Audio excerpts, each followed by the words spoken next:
el tema de la ganadería en este momento tiene que dar un giro grande, importante, porque el ganadero tradicional, el ganadero, el que quiere trabajar bien, tiene que dar un giro por completo, porque ya la ganadería no es aquello de que tenemos 1.5 cabezas animal por hectárea, aquello que son potreros enormes, casi ganado cimarrón que llamamos.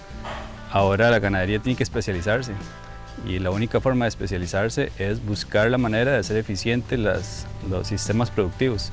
Existen en este momento muchísimos sistemas productivos, pero muchos son tendencias, muchos son modas y todo, pero todos funcionan. Lo que hay que hacer es entender que ya no podemos trabajar como trabajábamos antes. Ahora hay que hacer un cambio en todo sentido, digamos, no solo cómo trabajamos las pasturas, sino cómo trabajamos nuestra ganadería. Los temas administrativos, los temas de costos, los temas de importancia económica, que al final de cuentas es lo que nos dice qué estamos haciendo en la ganadería, son las cosas que de verdad tenemos que darle importancia en este momento. Por ejemplo, acá en nuestra finca ganadera San Francisco, es un proyecto muy pequeño realmente, digamos, pero tratando de hacer eficientes los sistemas productivos, nosotros usamos, por ejemplo, lo que es pastoreo racional, con un poquito de la tendencia hacia el lado de Guasán, más sin embargo no somos tan radicales en ciertos temas que han querido involucrar en el tema, digamos. Lo que pasa es que, por ejemplo, aquí son 5 hectáreas, aquí trabajamos con potreros, como pueden ver, de 1000 metros a 1200 metros más o menos, para que los animales entren cada día y medio.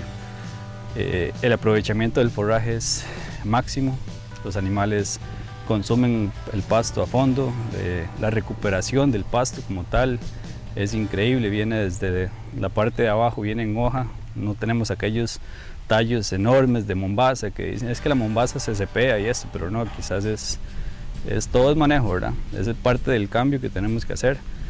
Si usted deja una mombaza con animales una semana ahí, de ahí prácticamente la vas a perder.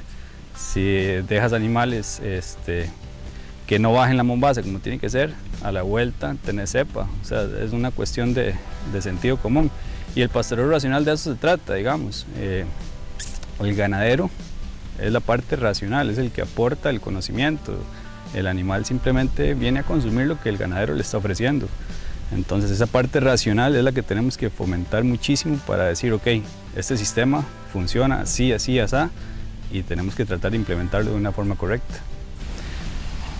El pastoreo racional nos dice que nosotros tenemos que hacer que los animales caminen lo menos posible. Entonces, ¿qué es lo que pasa? Tenemos que traer toda la tubería, está metida, a cada potrero tiene su toma de agua, tenemos los saladeros, tenemos todas estas situaciones que nos van dando que el animal se mantenga en su parcela el día y medio sin necesidad de estar yendo largas distancias a buscar los insumos. Entonces eso nos va a hacer mayor productividad, mayor rendimiento en caso de engorde. Las vacas van a estar más tranquilas, van a estar sabiendo que en su propia parcela día a día tiene los insumos. En nuestro caso, como es una finca pequeña, para poder sostener una carga animal alta, nosotros damos un gallito extra, que es lo que llamamos, ¿verdad? Entonces aquí en 5 hectáreas tenemos cerca de 25 animales, vaca de cría, digamos, y de la finca con un manejo de pastoreo racional, volviendo al tema, nos está respondiendo de buena forma. Y los animales pues están en una buena condición, se nos preñan muy rápido, en este momento todas las vacas están preñadas. Entonces eso nos dice que el camino que estamos tratando de seguir y tratando de asimilar nos va marcando un rumbo que muchas veces hemos ido cambiando y mejorando, porque uno propone y solo el de arriba dispone, ¿verdad? ¿Cuál es el lugar donde vamos a llegar exactamente? Vamos a ver, ahora tocando el tema directamente de pasturas. Para poder mejorar pasturas y para poder mejorar suelos, evidentemente tenemos que hacer un cambio de mentalidad también en la parte de químicos. Muchas veces estamos enfocados en que nitrógeno y más nitrógeno para poder levantar las pasturas, y está bien, ese es el elemento que nos va a dar mayor forraje, pero muchas veces dejamos de lado otros elementos importantísimos. qué sé yo, hablemos del calcio que le da vigor a la planta, el silicio, que sin silicio no hay una retención de la humedad en los suelos. Entonces, muchas veces nos enfocamos únicamente en la parte de pastura, lo que vemos hacia arriba, pero no estamos viendo hacia abajo.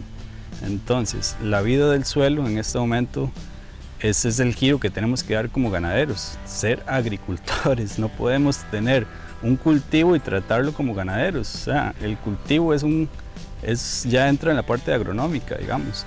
Tenemos que ver qué necesita el pasto, cómo lo necesita, cada cuánto tenemos que darle su mantenimiento. No podemos pretender tener una pastura de 10, 12 años sembrada y nunca hacerle nada. Al final de cuentas es el insumo más barato.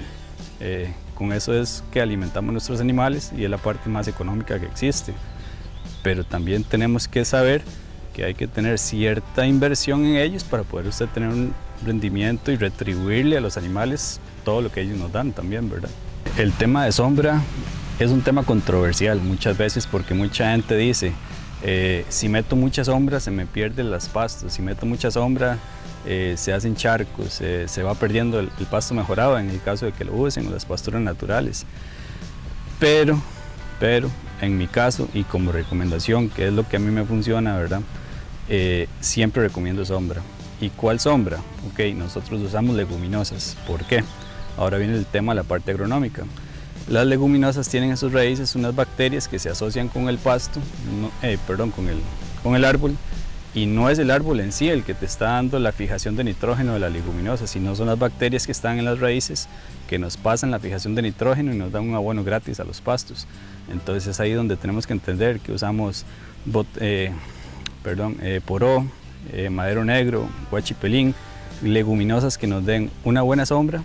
Y quizás el tema de las leguminosas o el poró, que mucha gente dice que no porque hace mucha sombra, también es un asunto de mantenimiento. Estar raleando las sombras, que las sombras sean altas para que pueda entrar la luz a las partes bajas, digamos, de los árboles. Es un tema muy importante que muchas veces no se toca. Entonces, no solamente en la parte de fijación de nitrógeno como leguminosas, los animales evidentemente no van a estar en un buen estado si no tenemos una sombra donde ellos puedan, en las horas altas de calor, que hasta 2 grados menos podemos sentir en la parte de sombra, versus donde está la pastura natural, digamos.